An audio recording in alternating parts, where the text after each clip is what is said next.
Bonjour, bonne nouvelle au quotidien nous introduit dans cette deuxième semaine de l'Avent avec un texte de Saint Luc aujourd'hui au chapitre 5, versets 17 à 26.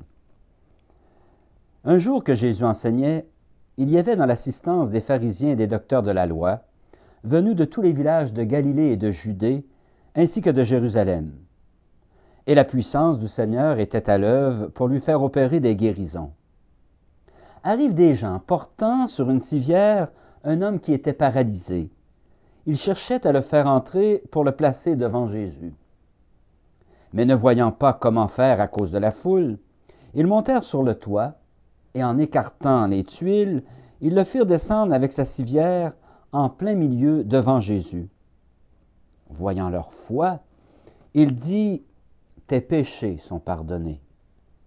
Les scribes et les pharisiens se mirent à penser « Quel est donc cet homme qui dit des blasphèmes? Qui donc peut pardonner les péchés, sinon Dieu seul ?» Mais Jésus, saisissant leur raisonnement, leur répondit « Pourquoi tenir de tels raisonnements? Qu'est-ce qui est le plus facile? De dire tes péchés te sont pardonnés, ou bien de dire lève-toi et marche? Eh bien, pour que vous sachiez que le Fils de l'homme a le pouvoir de pardonner les péchés, je te l'ordonne, dit-il au paralysé, lève-toi, prends ta civière et retourne chez toi. À l'instant même, celui-ci se leva devant eux, il prit ce qui lui servait de lit et s'en alla chez lui en rendant gloire à Dieu. Tous furent saisis de stupeur et ils rendaient gloire à Dieu. Remplis de crainte, ils disaient « Aujourd'hui, nous avons vu des choses extraordinaires. »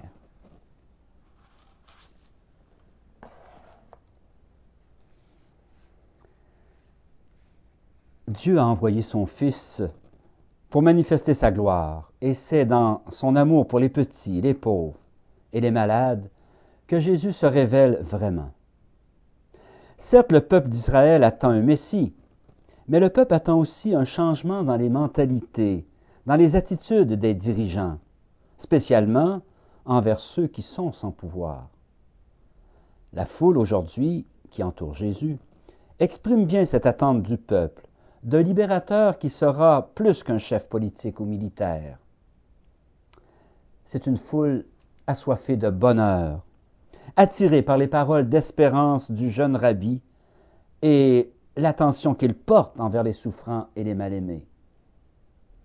Parmi cette assemblée, il y a aussi des bien portants, des pharisiens, des docteurs de la loi, des hommes et des femmes venus par curiosité et qui demeurent perplexes face à tant d'attraits de la part des personnes qui croient que Jésus peut transformer leur vie et les guérir vraiment dans leur cœur comme dans leur corps. Cela demande du courage pour amener une civière portant un paralysé jusqu'à Jésus en passant par le toit de la maison. Nous pouvons imaginer la scène et toute la confiance que le malade doit mettre en ses brancardiers. Le paralysé se laisse porter. Il ne réagit pas. Il est probablement tellement tourné vers la possibilité d'une guérison, s'il parvient jusqu'à Jésus, qu'il en oublie sa peur. C'est donc dans la confiance en Jésus, mais aussi en ses compagnons que le malade s'avance vers sa guérison. N'est-ce pas là aussi un beau rappel pour nous tous lorsque nous nous tournons vers Jésus pour demander d'être guéris ou libérés? N'oublions pas que la première étape est la solidarité et la confiance avec nos frères et nos sœurs, désireux eux aussi de notre bonheur. Jésus s'émerveille devant tant de foi. Sa réaction est tout de suite de guérir son cœur. « Tes péchés sont pardonnés, dit-il. » Oui, la vraie guérison pour Jésus, c'est celle du cœur. Parce que sans la paix du cœur, toute vie devient terne et sans vie. Voici que le paralysé a dû sentir en lui cette voix nouvelle que les autres ne voyaient pas. Les pharisiens et les scribes viennent encore assombrir le tableau, comme d'habitude. Au lieu de s'émerveiller de ce que Jésus offrait à cet homme malade, ils se mettent à juger et à maugréer contre Jésus en ne reconnaissant pas la puissance d'amour qui émane de lui et le rend capable d'aller jusqu'à remettre les péchés. Aussi Jésus ne fait-il pas de détour. Qu'est-ce qui est le plus facile?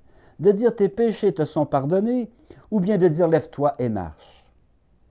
Eh bien, pour que vous sachiez que le Fils de l'homme a le pouvoir de remettre les péchés, je te l'ordonne, dit-il, prends ta civière et retourne chez toi.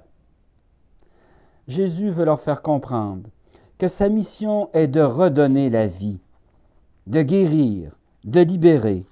Et tout cela commence par le cœur. Il y a là pourtant bien des personnes qui auraient besoin de passer aussi par ce chemin du cœur et qui auraient dû comprendre le message. Tous furent saisis de stupeur. Aujourd'hui, nous avons vu des choses extraordinaires.